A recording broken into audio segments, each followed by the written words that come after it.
Don the Dragon Wilson and Alexander Keith.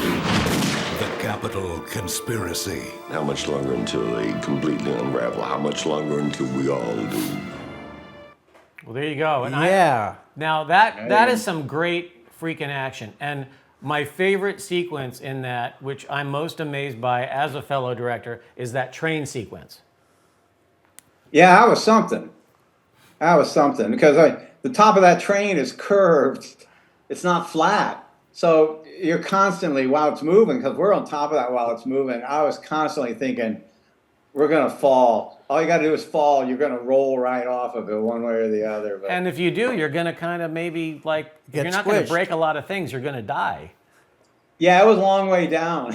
And Don was hanging on. Was he tied to something or? Yeah. Well, when we were on top, we had straps. They had straps running down their pant legs to the ground, and because every time the camera changed, you had to unstrap the tripod, and they had to stop, and then they had to unbuckle everybody, and then move everybody, and then buckle everybody, including the tripods, and it seemed to take forever to do it just to be safe. But there's some pretty weird shit in there that I did, and nobody really thinks about it. There's a scene where Don runs at a car that's driving at him, and then he does a forward somersault onto the hood of the moving car, and then up onto the roof, and then down onto the back, and then he slides down and sits on the back of the car and shoots the guy in the car behind it.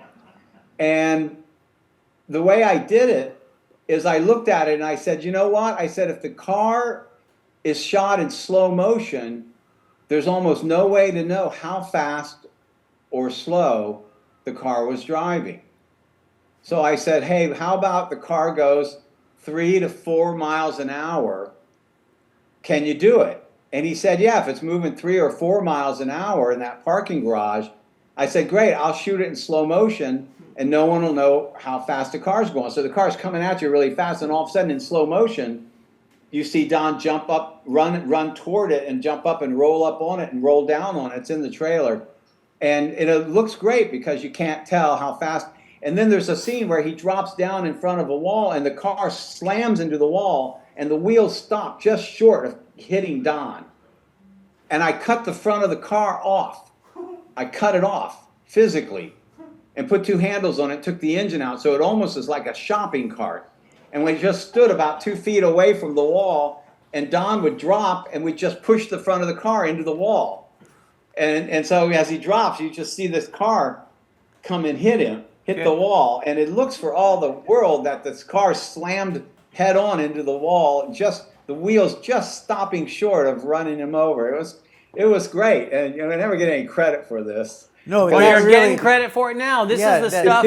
You see it and you just kind of go, shit, man, that looks dangerous. That was badass. But I mean, even so, that's the stuff that we love, and that's the magic of it all, and that's what you're such a genius at. Hey, so that's Fred, what a little bit of money will get you, because I think that movie was what, $1.3 million. Right. That's what having a little bit of money allows you to get another car that looks just like the car in the movie and cut the front off and take the engine out and put two handles on it. So I'm trying to ask Fred a question about the stunt coordinator. Did you use the same stunt coordinator in all your movies?